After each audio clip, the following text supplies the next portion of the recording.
feels like using beta function? Yeah, let's try. Let's try this problem by Ovidiu Furdui, and I noticed that this is around sixth problem from him. His problems are really interesting, and yeah, I appreciate. And this is from School Science and Maths Journal around 2011 or somewhere around that year. Okay. So in this problem, to simplify the problem, what we can basically do is try to convert this m plus n factorial, into beta function, so that there will be integral. We can introduce integral and sum, and hoping that it will simplify. So let's try that.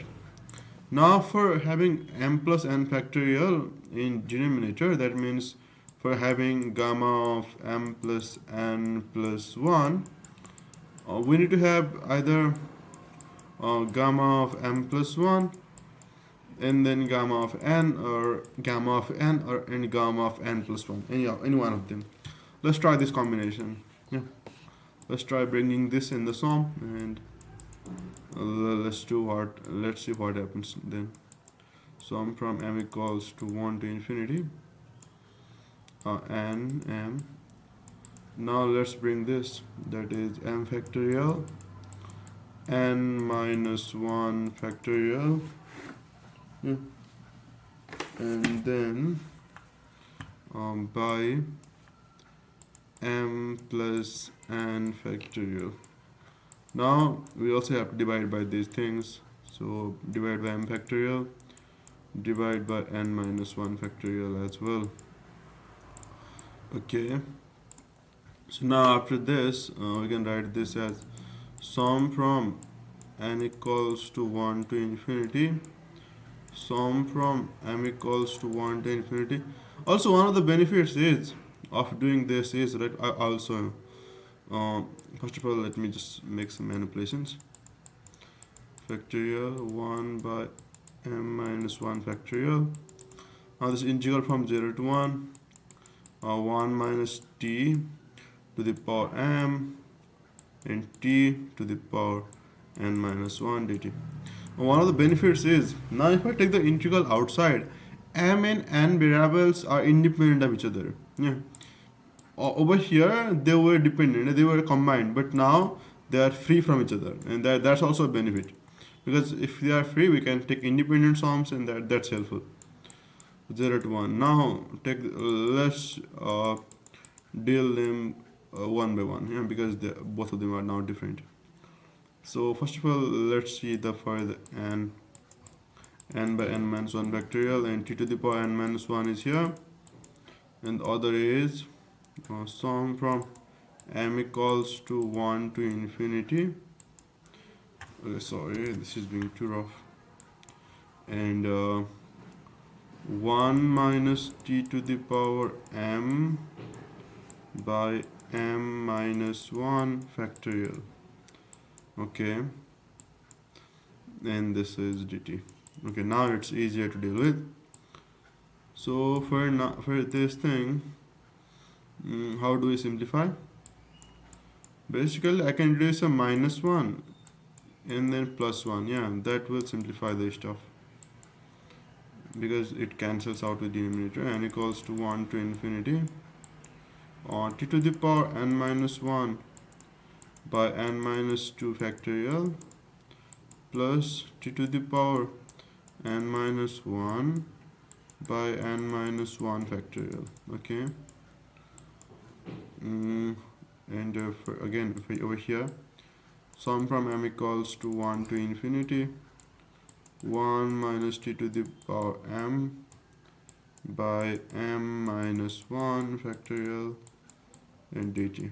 Okay, now for the sake of simplicity, let's believe that that is mostly helpful. Let's believe that minus 1 factorial is infinity, because basically it never reaches 0. I mean 1, I mean 0 factorial. So minus 1, minus 2, and it goes in, and basically the factorial should stop at 0 factorial. Okay, let's believe that negative numbers factorial is infinity for the sake of simplicity, but yeah, they're undefined. Okay, now from 0 to infinity. Over here, at 1, this is minus 1 factorial, so that goes to 0 because it's infinity. And from 2 it starts, yeah. And at 2 it is 0 factorial. And over here, if we take t common, we have t to the power n minus 2, and so they begin from 0, and that will be e to the power t, yeah. This is basically t times e to the power t. Over here, that's exactly e to the power t. Over here, um, let's take 1 minus t common, and then it will be just e to the power 1 minus t. Yeah. If you take 1 minus t common, then 1 minus t to the power m minus 1, and also it starts from 0 since m is going from 1. So now this is the case. Now let's multiply these things. We can basically take e to the power t common out and also multiply e to the power minus t. Basically take e outside, yeah, and e to the power t and e to the power minus t cancel each other out. So I basically have t plus 1 times 1 minus t dt. Yeah, so e times integral from 0 to 1, we have 1 minus t square dt. Yeah, now this is e t minus t cube by 3 from 0 to 1. Okay, so e times 1 minus 1 by 3 minus 0 minus 0. So this is e times 2 by 3. That's 2e by 3. Okay, so this is the answer.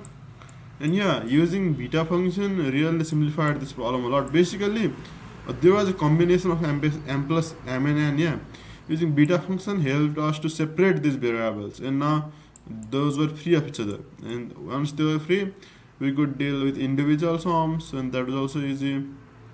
We got the definition of e over here, the series expansion by e, and yeah, we solved the problem. The flow was using beta function and making individual sums using definition of e, product, integral, and evaluating.